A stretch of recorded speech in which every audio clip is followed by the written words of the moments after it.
binomial probability distribution.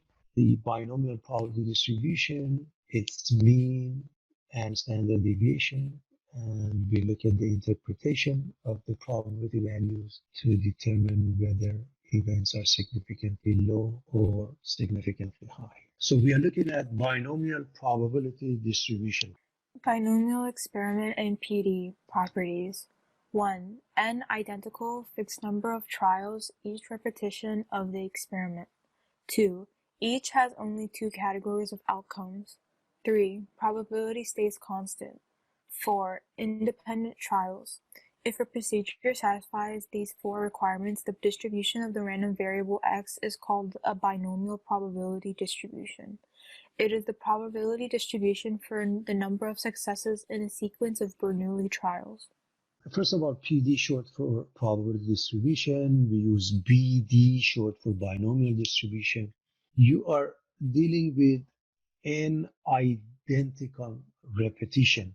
For example, you toss a coin 5 times, 10 times, 20 times. There are 2 outcomes, heads, tails, yes, no, true, false. So that is really the main thing you want to pay attention when you're dealing with the binomial. And the probability from one stage to the next stage doesn't change. It is fixed, it is constant. And those are independent trials. If you look at rolling a single die, there are 6 outcomes, so it can't be a binomial distribution. However, if you're looking at the probability, you roll a die, the probability that the number is, let's say, odd or even. Now you have 2 outcomes. So it could be that although something has 6 outcomes, but you're really interested in making it into 2. So that is extremely important. If everything else works out, and most of the time they do, you want to pay attention whether this thing is working out or not. 2 outcomes. Now, as far as the notation is concerned, P is the probability of success. Q is 1 minus P, or the probability of failure. Make sure that the values of P and X refer to the same category called a success. X and P are consistent.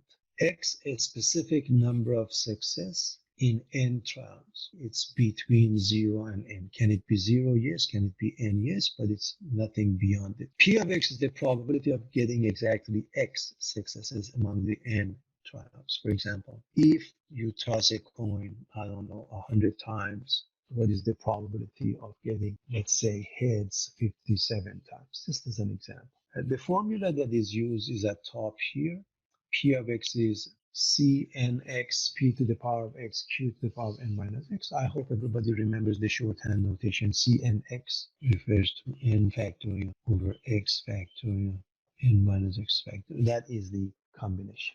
The word success as used here is arbitrary and does not necessarily represent something good. Either of the 2 possible categories may be called a success S as long as its probability is identified as P. It's important to understand success doesn't necessarily mean something positive. Success refers to what we are looking at. And whenever you're dealing with BD, and here's short for it, BD, short for binomial, you gotta be able to come up with N and P. Those are the parameters of binomial distribution. Binomial coefficient, the number of outcomes containing exactly x successes. Each trial is known as a Bernoulli trial, named after Swiss mathematician Jacob Bernoulli. Notes: if the probability of x success in n trials is less than 0.05, it is considered unusual. Again, the formula that I put up for you is being explained here, and as far as the terminology, Bernoulli trial, we simply call it a trial. 5% guideline for cumbersome calculations. When sampling without replacement and the sample size is no more than 5% of the size of a population, treat the selections as being independent, even though they are actually dependent. Warning: if we toss a coin 1,000 times, P times H minus 501, or any specific number of heads is very small. However, we expect P, at least 501 heads, to be high. Let me just make sure everybody's following what's happening here. We've already discussed this 5% cumbersome or difficult calculation, which simply put means there may be cases, remember, when we do it with replacement, it becomes independent.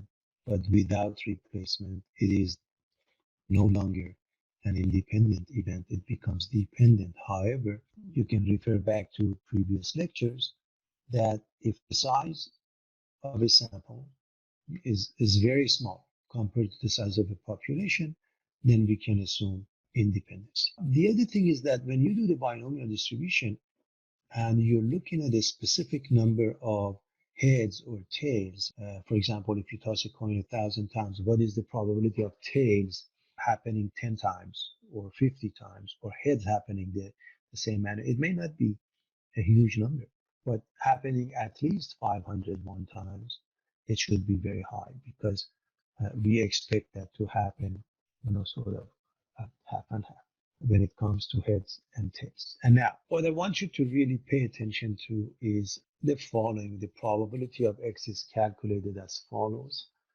Also, if we happen to look at the probability histogram for binomial distribution where P is 0.5, then we have a histogram which is symmetric. If it's less than 0.5, it ends up being right skewed, and you don't know that until you graph it and see it for a specific cases, and it's left skewed in the case of P larger than 0.5. What I want you to know is this formula and be comfortable with the concept. Capital P of X, this represents the probability of X successes, this one.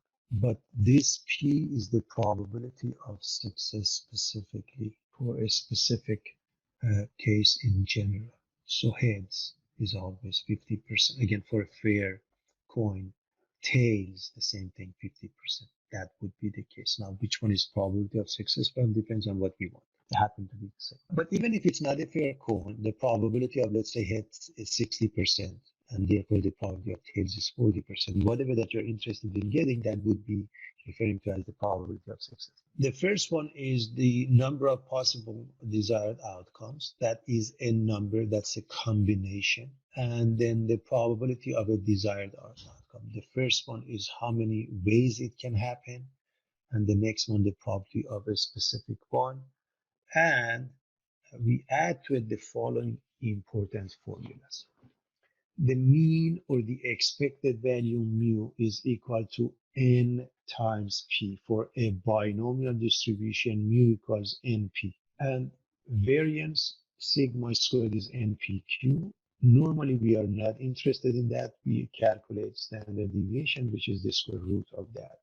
Needless to say, you really don't need Q to calculate it. Understand that's why when we look at the binomial distribution, we need N and P only given to us. We can calculate the value of Q. So that's why Q is not a parameter. It's something that we can easily calculate. It's important to distinguish between the two concepts. What is a parameter and what is not? Q we can calculate as long as we have P. These are the formulas that we are going to use in this section. Let's look at a couple of examples. When an adult is randomly selected with replacement, there is a 0.85 probability that this person knows what Twitter is. Suppose that we want to find the probability that exactly 3 of 5 randomly selected adults know what Twitter is. A, does this procedure result in a binomial distribution? B, if this procedure does result in a binomial distribution, identify the values of N, X, P, and Q. It's important to understand that it is selected with replacement and therefore they are independent. But even if it's not, if we are looking at the number, it's huge for the number of users. And so they can be treated as independent. That's the idea that was discussed previously. Now, basically, the most important question you want to ask yourself, how many outcomes? That's why if you look at the top right in blue, it is giving us the requirements for a BD binomial distribution. The most important thing would be to realize there are 2 categories. So there are 5 trials, n equals 5. There are 2 categories. The selected person knows what Twitter is or doesn't. The probability for each randomly selected adult, okay, in this case, we chose x equal 3. The p is 0.85, q is 0.15. They are independent, different adults. Verify that. I expect you to do the following. The moment you read that question, you should recognize, here's the given, because this is a word problem. So the given that you should recognize what you're dealing is, it's BD, short for binomial distribution. You should recognize it is, there are two outcomes. And if you are claiming this is binomial distribution, you should be able to come up with n quickly, 5 randomly selected adults. It doesn't matter, 3 of 5 or 2 of 5 or all of 5 or 1 of 5 or none of 5. How many do we have? N equals 5. The probability of success in this case refers to knowing Twitter. So that would be 0.85. I expect you to write this at the very least for your own to understand two things. Number one, you're dealing with the binomial distribution. And number two, you need to know two things, the parameters to know just about everything there is to know about binomial distribution. That's N and P. Now, you don't need to know, you don't need to be given Q. Q is 1 minus P. I can calculate. And then you look at the question, and now for x equals 3, you are going to do the calculation class. But again, I can't emphasize this enough. BD stands for binomial distribution. N is 5, P is 0.85. This is it, I'm done. This is my binomial distribution. I'm telling my reader, this is the distribution I have to deal with. Now to do the calculation, I need to know what's Q. I'm going to write it as 1 minus P and get there, and whatever X may be for the question. So N is 5, P is 0.85. Those are the information we need to begin with. Now X is 3, and Q is 1 minus P, or 0.15. These two, again, this can be calculated, and X is not a parameter. So having said that, let's calculate P of 3. Look at the very top formula, P of X. So I want you to pay attention to this one, the very top formula. We're going to replace the N with 5, and we're going to replace the X with 3. If we were to write the general form before even we move on to 3 specifically, we could write it as follows. Now, let me write it here. So we would write P of X is N factorial over 5 minus X factorial times X factorial. P 0.85 to the power of X. Q 0.15 to the power of N 500. So take a look at the formula. Now, why am I writing this formula? All you have to do, replace the X for whatever the case. There may be 4 or 5 different parts of the question you want to answer. You replace the X with the number that you want. For example, if we were to write the probability distribution for this guy, we would replace the X with 0, then 1, 2, 3, 4, 5, and calculate all 5. Can we just use the combination if we don't want to use the factorial? Sure, you can use a combination, but it is a combination. It is a combination of N, choose X. But I'm explaining the general formula for the binomial distribution for this specific case is what you see, and then replace the X accordingly, because you may have different parts where it's asking you, for example, when X is 3 or X is less than or equal to 2 or X is larger than or equal to 4. Do you follow what I'm saying? So this is a general case. Now, specifically for X equals 3, we plug in. And you're right, the first portion is just a simple combination. You do the math, you put it into a calculator, it does the job for you. I'm assuming nobody has any problem with the calculation of that. And it gives us the answer, which is 0.1382. So the probability that exactly 3 out of 5 randomly selected adults know what Twitter is about 0.1382. If we said at least 3 know, then the number will be much larger. Now, it is important that you understand the concepts, how it's calculated. I want to show you quickly how to use your calculator. So you can use a binomial distribution as follows: second, vars, or variables, then binomial PDF. You enter NPX, you click enter. If you enter n and p only, it gives you all probabilities from 0 to n. If you're using binomial CDF, gives some of the probabilities from 0 to x. So take a look at this one. If you put the binomial PDF 5, that's your n. 0.85, that's your p. 3, that's your x. It gives you the answer. So it can be calculated that way, but it is important that you know the concept. Depending on the TI that you have, 83 or 84 may be slightly different. This is from TI 84. For binomial PDF, you put the number of trials, you put the P, you put the X value, and you press at the end enter, and that will give you the results. Here's the next example. Assume 1 out of 5 people has visited a doctor in any given month. If 10 people are selected at random, find the probability that exactly 3 have visited a doctor last month. Find the probability that at most 2 have visited a doctor last month. Find the probability that at least 3 have visited a doctor last month.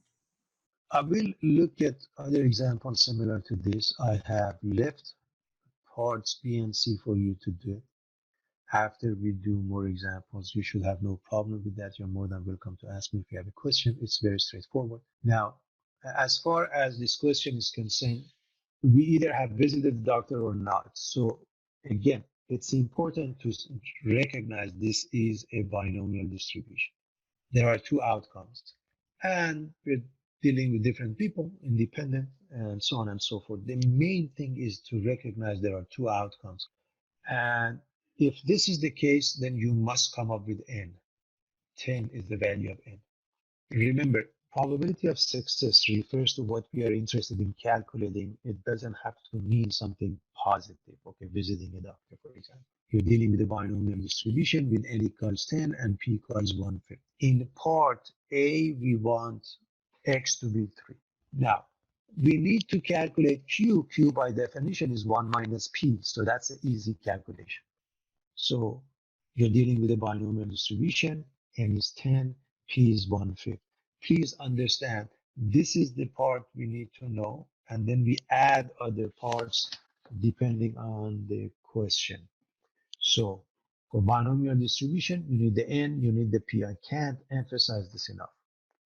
So in part A, x is given as 3, and we can calculate the q as 1 minus p, which is 4/5. And this is what I was explaining in the previous example.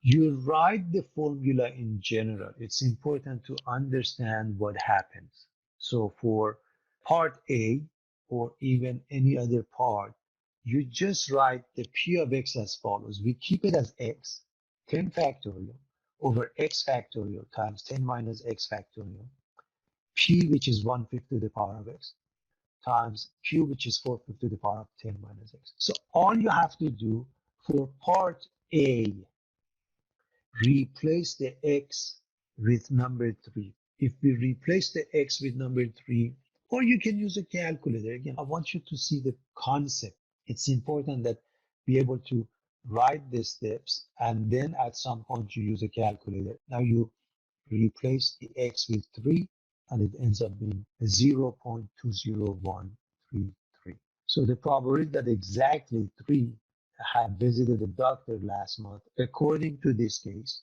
is about 20%, 0.20133. For part B, it says find the probability that at most 2. Let's write it. P of at most 2 means what? X is less than or equal to 2. At most. So I want you to understand the concept of at most. If it's at most 2, then you need to calculate probability of 0 plus probability of 1 plus probability of 2 by putting it in this formula, letting x be 0 and then 1 and 2 and add them up. That would be part B. So everybody can finish that. How about part C? Let's write it down. Probability of at least 3. That means probability of x larger than or equal to 3. We simply put, if we were to calculate it, would be P of 3 and then 4 all the way to n. You have to go all the way to n.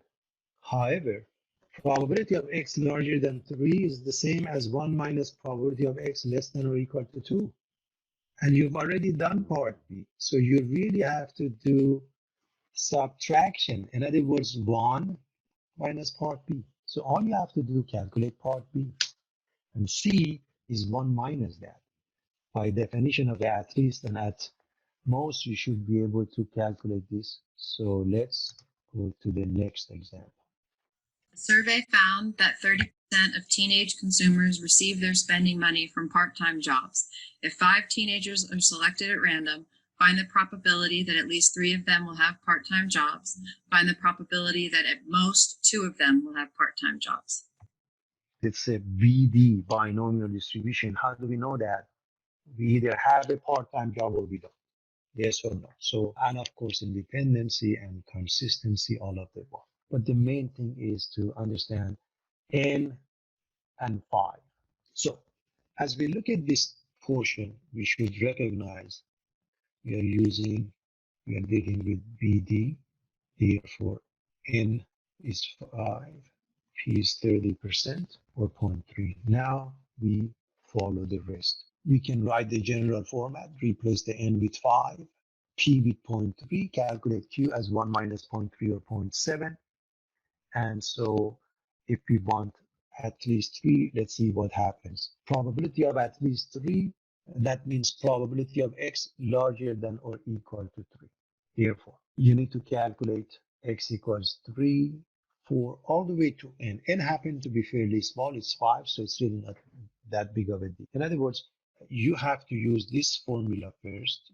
P of x is n factorial over x factorial times n 5 minus x factorial times p 0.3 to the power of x times q.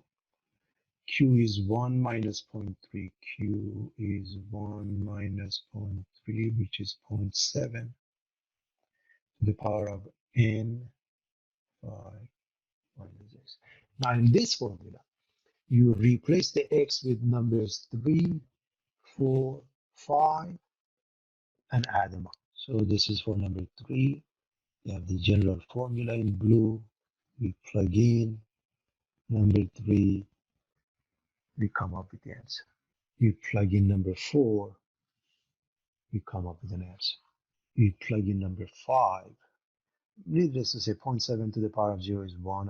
And now you have to add all those numbers. So add them up. And that's your answer for part A. So that's for at least 3. The next part is asking for at most 2. And at most 2, that means probability of x is less than or equal to 2. And you have to calculate the probability of x equals 0, x equals 1, x equals 2, and add them up. However, because at least 3 was already calculated, and we realize probability of x less than or equal to 2 is 1 minus probability of x larger than or equal to 3, we can use that one. So when we use that one, it's just a simple calculation, 1 minus the part A, and that's the answer. It can be done by technology, but you really need to understand the concept right, some parts, and then if you need to add technology to speed up the process. As an example, if you go to the top box, TI calculator binomial distribution, number 7 says if using binomial CDF gives some of the probabilities from 0 to x. Because we want x less than or equal to 2, we can write n, p, and x in that order, and it gives us an answer. Now, if you were to use the technology, in essence, you really have to use part B first, and then A would be 1 minus B. If you want to use the binomial CDF, just the way it is, for part A, it's 1 minus part B, because the way binomial CDF works, after n and p, you have to use x. What does that mean? it calculates the sum of all the probabilities from 2. But from what? From the beginning, from 0 to x. So if you want at most any number, it will do the job for you. Just put that number. But if you want at least, it doesn't do it. So you have to look at the complementary event to be able to handle it properly. If you're using the technology for part A, part B must be calculated first and understand we arrive at that, and then A is 1 minus that according to complementary events. Here's the next one. It is reported that 2% of all American births result in twins. If a random sample of 8,000 births is taken, find the mean, variance, and standard deviation of the number of births that would result in twins. Use the range rule of thumb to find the values separating the numbers of twins that are significantly low or significantly high. And is the result of 200 twins and 8,000 births significantly high? Before we do this question, it is the recognition of what type of probability distribution we are dealing with. It is reported that 2% of all American births result in twins. So that means either there is a twin or not, yes or no. There are precisely two outcomes. Okay, that's important to understand. So it is important to recognize it is a binomial distribution and why.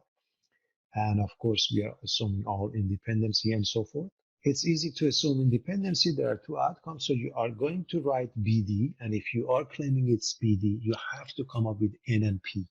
So N is 8,000 and P is 0.02. And remember, it's considered the probability of success, whatever event we are interested in. And so we can calculate a mean, and they are not asking for anything else. So all we have to do, look up the formulas above and see what's mu and what's sigma. Mu is N times P.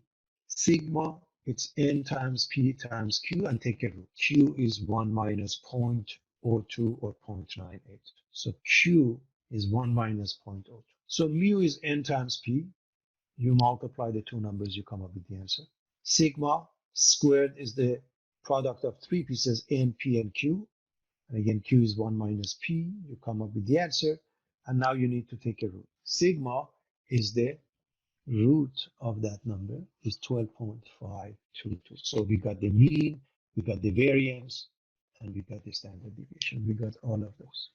So that's part A, very straightforward. Mu equals NP, sigma equals square root of NPQ.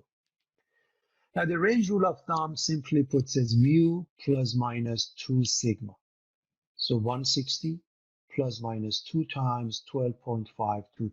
And so if we subtract 2 times sigma, we get 134.956.